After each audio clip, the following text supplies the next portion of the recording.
It's your open source advocate, and I'm back with another video, and today I'm going to talk about TextSnatcher. So recently I was doing a video for you guys, and I realized that the tool that I was using was not going to let me copy and paste to the clipboard. It doesn't sync to the clipboard yet. I thought, okay, this is not great because I have all of my notes in here. I was taking my show notes and everything like that in it to test it out, and I just really didn't want to retype all of that. So I was looking for different ways to do it. At first, I got my iPhone out and tried to take a picture of it on the screen and have the iPhone convert that to, red text. This is something Apple added a couple of years ago, but it's been around forever, and it's called OCR, Optical Character Recognition. So even if the text is on an image, the computer can scan that and figure out what the characters are in a lot of cases. And I was like, okay, there's got to be an application that does this, and there's definitely got to be an open source one that does this. And there are a few, which is great because it really solves a quick, simple problem. But this one is called TextSnatcher. It's very easy, a very clean interface. It makes it super simple to do exactly what I'm talking about. And I'm going to show you how to install it, and then I'm going to show you how to use it. And we're going to get into that right after this. I want to say thank you to all of my subscribers and all of my patrons over at Patreon. Seriously, you guys make this so worth it for me to do these videos every week. I really truly enjoy it, and I just can't say thank you enough. If you're enjoying these videos, subscribe.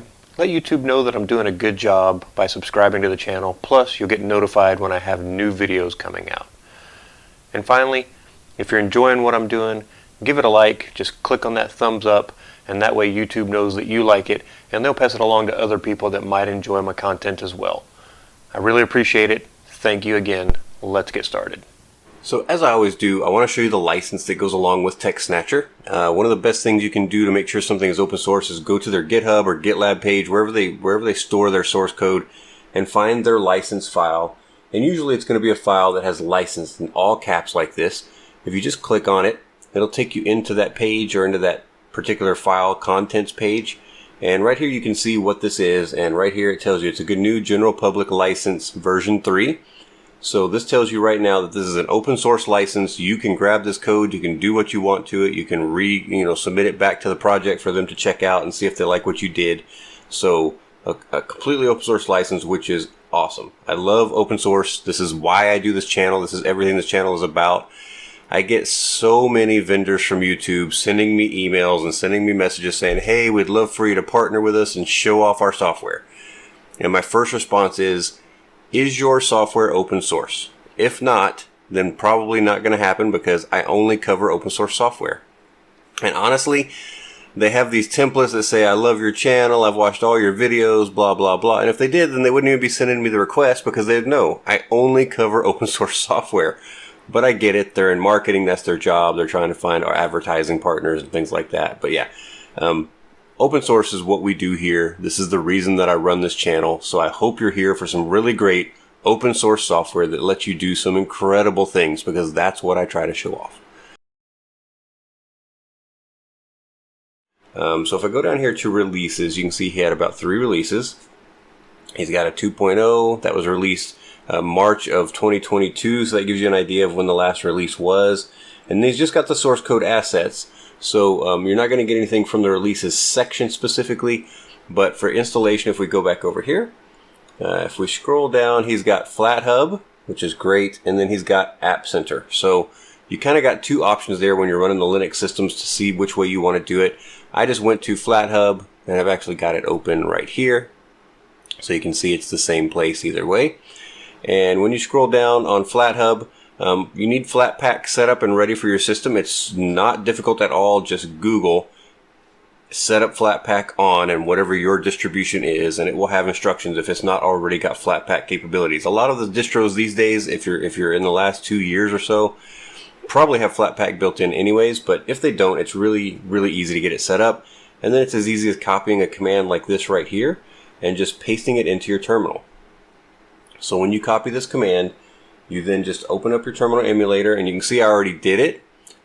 So I pasted in the command right here, and it says, hey, okay, I see what you want to do. And it tells me, Flathub, this is going to install all these things, and it says org gnome platform 41 is end of life, so it just tells me that GNOME 41 runtime is no longer supported. So it's giving me a little bit of information like, hey, this uses something old, you might want to be ready for this.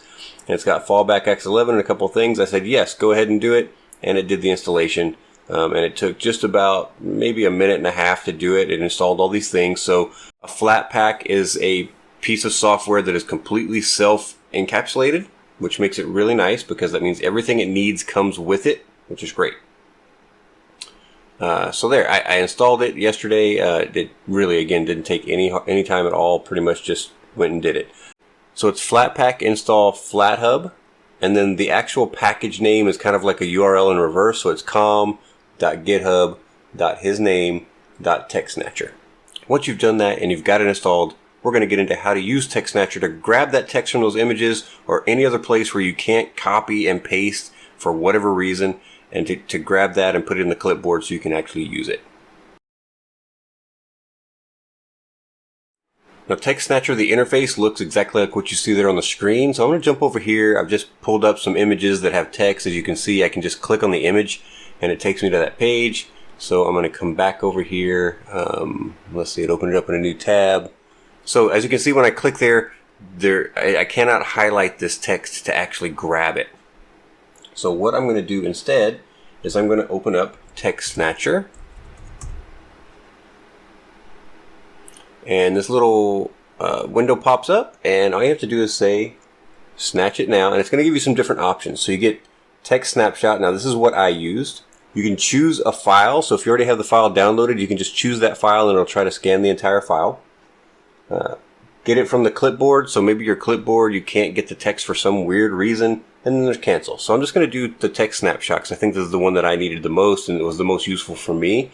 And you see there's a little bitty border. It's very hard to see, but it's a very light colored line. You just want to make sure you get everything that you can. And when you let go, you just have to be patient. There's nothing that really tells you that it's working, so I wish that he would update this a little bit and give me a little more information. But there he goes. Check out the clipboard. So we're going to do that. And we'll just open up a simple text document. Text edit, yes. And we're just going to right click here, and I'm going to click on paste. You can see it did a pretty good job. Now it breaks the lines a little bit different just depending on what it thinks the line breaks are for some reason. But in this case you can see mild splendor of the various vested night. I mean, this is pretty much exactly what we wanted. And we've got all of the details here. It doesn't look like it missed anything. Now it could miss characters if you don't quite highlight everything or if they're too close to the edge. So you want to check it, make sure the spelling is good. But I just took this from an image, and now I've got the text where I can actually go in here and edit it and say, the beautiful morning. So there we go. I'm able to change that text. I can do with what I want, and then I can put it into an image, or I can put it into anything else that I need to use it for. Maybe you have images that you see with inspirational quotes and you want to keep them, but they're just images, and you're like, oh, I wish I could do that without typing it all. Here's your ability to do that. Maybe you're just like me, and you had an application open where you had all of the stuff that you wanted to copy, and it was just, you were like, I already typed all this out and just didn't realize that the clipboard doesn't sync for whatever reason. So look at all this. I did not want to retype all of this stuff for this video that I put out, and you can understand why. There's a lot here, and there's a lot that goes into this. So I was definitely hoping to be able to copy and paste. It's just not a feature that's there yet. So really, TextSnatcher just made that super, super easy for me. Really made it great for me to be able to go do that. So again, if you just click the Snatch Now button, it just goes again, and you can grab something else. So makes it really easy to do something like getting text out of an image or text out of a place where you can't easily copy and paste. I hope you find this tool useful. I hope you enjoyed it. If you did, like, subscribe, tell your friends about it so they can come along on the open source journey with us, and I'll talk to you next time.